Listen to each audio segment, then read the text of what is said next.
Бүгінгі күнгі сабағымыздың тақырыбы экстремизм және терроризмнің ұлттық қауіпсіздікке тигізетін салдары. Экстремизм түрлері.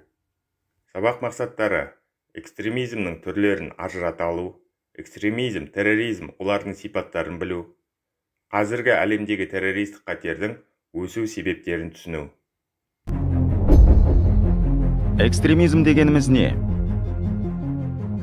Сіз бүгінгі таңда жер жаһанды қатты экстремизм, радикализм, терроризм деген адам құлағына түрпідей тиетін атауларды жиі естіп жүрсіз. Ал бірақ оның байыбына барып көрдіңіз бе?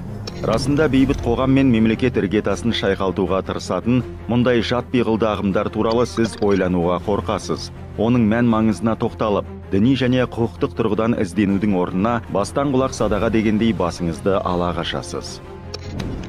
Ойланыңыз, өйткені оның салдарынан теріс ағымның жетегінде кеткенін білмейтін, ұлттық табиғатына қарсы шыққанын сезінбейтін, жалпы мемлекеттік қағидаттарды ұғынбайтын, жалпы адамзаттық игіліктерді мойындамайтын, беде ойлы, алқақ отан әрі оқшау азаматтар мен топтар пайда болып, ондайлар қоғамның берекесін қашыра бастағанын байқамайды. Есте сақтаңыз, экстремизм деген шеттеу, орталықтан ауытқу, белгіленген жерден тыс кету деген мағынаны білдіреді. Яғни қоғамдық және жалпы тәртіпті мойындамайтын, өзін білермендікпен ғана іс-әрекет жасаушы деген сөз. Экстремизмнің келесідей түрлері бар: саяси, діни, экономикалық және экологиялық. Саяси экстремизм қоғамда мемлекетте қалыптасқан саяси жүйелерді бұзуға, оларды басқа түрдегі режимін ауыстыруға бағытталған әрекеттер. Діни экстремизм қоғам үшін дәстүрлі діни құндылықтар жүйесін және догмалық ұстанымдарды теріске шығару, сонымен қатар осыларға қайшы келетін идеяларды озбырлықпен насихаттау. Экономикалық экстремизм меншіктің әр алуандығын жоюға және қандай да бір түрін шаруашылық жүргізудің біркелкі әдістерін орнатуға бағытталған іс-әрекет. Экологиялық экстремизм қоршаған ортаны ғылыми-техникалық прогрестен қорғау мақсатындағы топтар мен қозғалыстардың көп жағдайда қоғамдық тәртіпке қауіп төндіретін немесе қоршаған ортаны қасақана кең көлемде ластайтын құқық бұзушылық түрлері.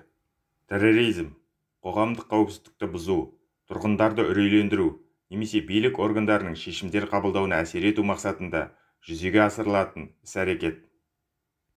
Экстремизмнің пайда болу себебі адамның надандыққа, көрсеғызарлыққа бейімделген көзқарасынан пайда болады. Тек менің ғана пікірім болуы керек деген ұстанымға ие. Бұл экстремизмнің алғашқы белгісі болып саналады. Экстремизмнің тағы бір көрінісі айналасындағыларды көре алмау, түсінбеу немесе түсінгісі келмейтін адамдардан шығады. Лаңкесшілер дұрыс бағытқа жол көрсететін адамдардың кеңесіне мүлдем құлақ аспайды. Экстремизмнің құрбандары өздерін ең таза кіршіксіз деп санап, басқаның барлығын адасушыларға жатқызады. Жөн білетін азаматтарды мойындамайды. Осының салдары әлемде түрлі келеңсіздіктер мен қантөгістерді туындатып жатқанын түсінуіңіз керек. Сөз соңы, түсініңіз, экстремизм деген қылмыс. Қоғамның бейбіт тірлігі мен берекесін кетіретін экстремизмді ешқашан ақтауға болмайды.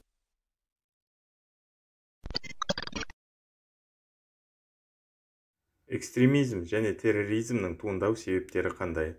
Мысалдар келтір.